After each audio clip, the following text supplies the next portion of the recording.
तुमचा व्यवसाय अजूनही लोकांपर्यंत पोहोचत नाहीये? आता चिंता नको. टाइम्स ऑफ महाराष्ट्रवर करा तुमच्या व्यवसायाची जाहिरात आणि पोहोचा हजारो ग्राहकांपर्यंत. ब्रँड वाढवा, विक्री वाढवा आणि मिळवा नवी ओळख. आजच संपर्क करा 78 87 77 66 68.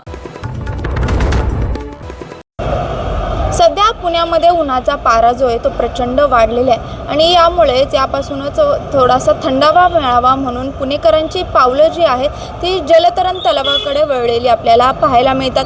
मात्र काही जलतरण तलावांची जी किंमत आहे ती प्रचंड असते, जी सर्वसामान्यांना परवडणारी नसते. याला जो दुसरा पर्याय आहे तो पुणेकर जे आहे ते महापालिकेचे जे जलतरण तलाव असतात त्याचा उपयोग करतात, कारण की ते थोडं परवडणारे असतात सर्वसामान्य नागरिकांच्या खिशाला.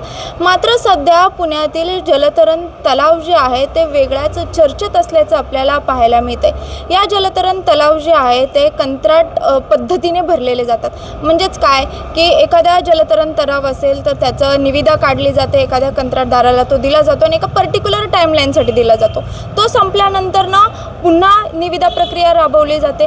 मात्र सध्या रास्ता पेठेतील जे शाहू महाराज छत्रपती शाहू महाराज जलतरण तलाव आहे ते प्रचंड चर्चेत आहे, कारण की या जलतरण तलावाच्या अनेक तक्रारी ज्या आहेत त्या महापालिकेला प्राप्त झालेल्या आहेत. काही तक्रारींचं उदाहरण द्यायचं झालं तर या जलतरण तलावाचं टेंडर जे आहे ते 2022लाच संपलेलं आहे. तरी देखील आजच्या घडीला 2026 चालू आहे आणि तरी देखील जुन्याच कंत्राटदाराकडे हे जे चालवण्याचं काम आहे ते आहे. त्याच्यामुळे 2022लाच संपलेलं असताना अजूनही जुन्याच ठेकेदाराकडे हे जलतरण तलाव कसं काय, हा पहिला प्रश्न.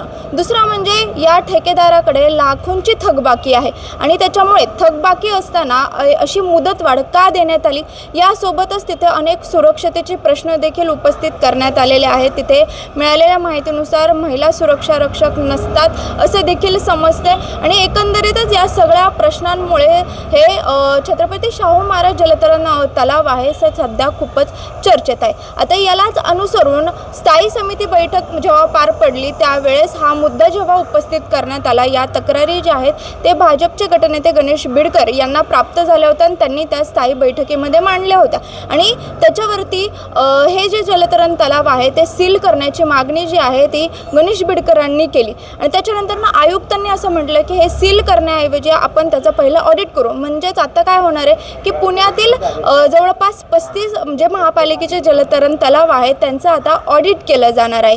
तर दुसरीकडे स्थायी समितीचे जे सदस्य आहेत प्रशांत जगताप यांचं असं म्हणणं आहे की हा जो जलतरण तलाव आहे तिथे पुण्यातील अनेक भागांना जोडला गेलेला हा जलतरण तलाव आहे, त्याच्यामुळे हे सील न करता तिथे हा जो जलतरण तलाव आहे ते महापालिकेने स्वतःच्या ताब्यात घ्यावे. त्याच्यामुळे एकंदरीतच स्थायी समितीच्या बैठकीत या रास्ता पेठेतील छत्रपती शाहू महाराज जलतरण विभागासंदर्भात नेमकी काय चर्चा झाली याची माहिती गणेश बिडकरांनी दिलेली आहे, ती पाहणारच आहोत. आणि त्याच्यानंतर प्रशांत जगताप यांनी यावरती सील करण्याला का आक्षेप घेतलेला आहे, काय कारण आहे पाहूया. सर, जलतरण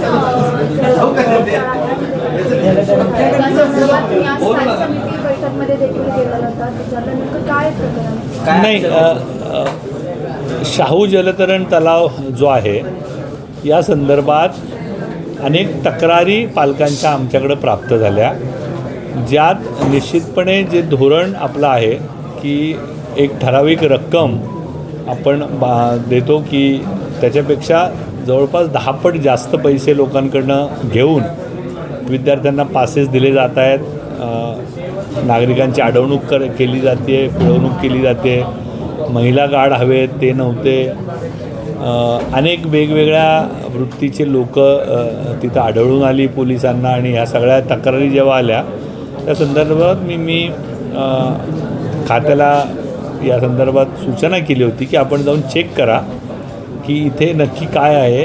ह्या तक्रारी ज्या माझ्याकडे प्राप्त झाल्या त्यानुसार मला नक्की सांगा.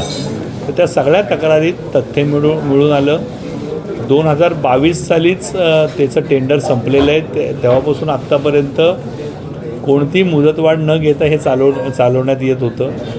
आणि आज अचानक जेव्हा आपली लोकं गेली त्यावेळेस अचानक काही अधिकाऱ्यांनी त्यांच्या अधिकार क्षेत्राच्या बाहेर जाऊन पैसे भरून घेतले आणि अशा प्रकारची पद्धत ह्या महापालिकेत कधीच नव्हती.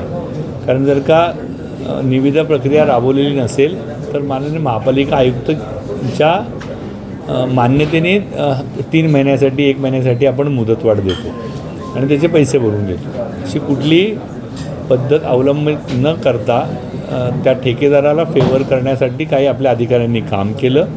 हे निदर्शनास आल्यानंतर आज मी माहिती घेतली असतं स्थायी समिती जाऊन नक्की काय झालं.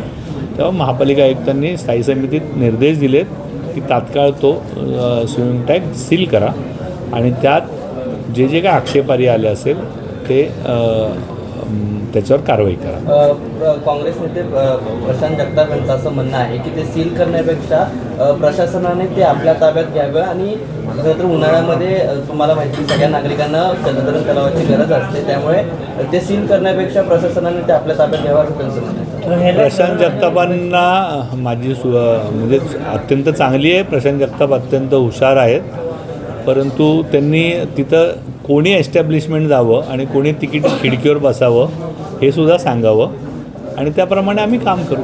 ह्यालाच धरून अजून एक प्रश्न आहे की जर का एवढी थकबाकी बाकी होती आणि त्याचबरोबर कॉन्ट्रॅक्ट पण संपलं होतं, मग नक्की हे जलतरण तलाव कोणाच्या वर्धा असताना एवढे दिवस सुरू होतं, याबाबत काय माहिती मिळाली? काही अशी माहिती मला मिळाली नाही. मला नागरिकांच्या तक्रारी आल्यानंतर या संदर्भातली मी माहिती घेतली आणि त्यात तथ्य आढळल्यानंतर मी तात्काळ त्यावर कारवाईचे आग्रह धरला. ठेकेदार कोण आहेत काय सांगू शकाल? नाही, मला त्या कंपनीचं नाव नाही माहीत कोण आहे आणि काहीच नाही माहीत. शहरभरातल्या जलतरण तलाव संपूर्ण तलावांचं ऑडिट झालं पाहिजे अशी मागणी मी आज केलेली आहे. सगळ्याच जलतरण तलावात जर का अशी स्थिती असेल ऐन उन्हाळ्यात तर या संदर्भात एक निश्चितपणे कडक धोरण महापालिका आयुक्तांनी घेण्याची गरज आहे. अधिकाऱ्यांवर कारवाई होईल? अधिकाऱ्यांवर कारवाई झाली पाहिजे अशी मागणी आहे.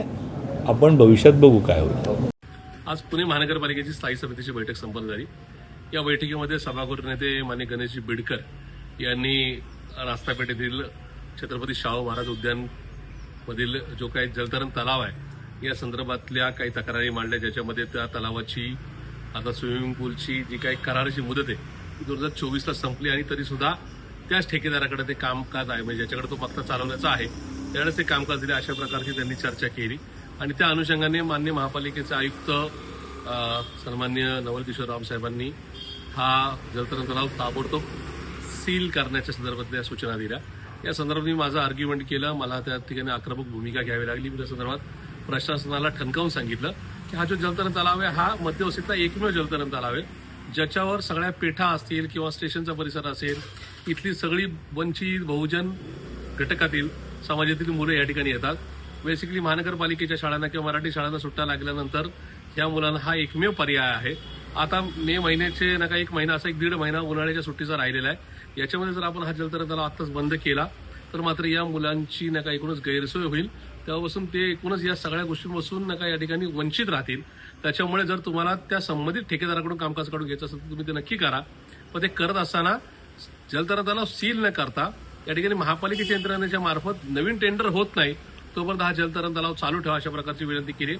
आणि मला या ठिकाणी समाधान आहे की महापालिकेचा आयुक्त मान्य नवल किशोर राम साहेबांनी या संदर्भामध्ये अशा दृष्टीने सुद्धा आपण पर्याय शोधू, पण जलतरण तलाव या संदर्भात सीज करण्याच्या संदर्भात मी पुनर्विचार करतो अशा प्रकारचा शब्द दिलेला आहे. तो पुन्हा एकदा महापालिकेला विनंती करतो या संदर्भात चुकीचे काय कुठल्या प्रकारचा आदेश काढू नये, अन्यथा याच मुलांना घेऊन महापालिकेच्या विरोधामध्ये आंदोलन करावं लागेल. ही सुद्धा वस्तुस्थिती आपण याची गांभीर्याने नोंद घेताल अशी खात्री बाळगतो.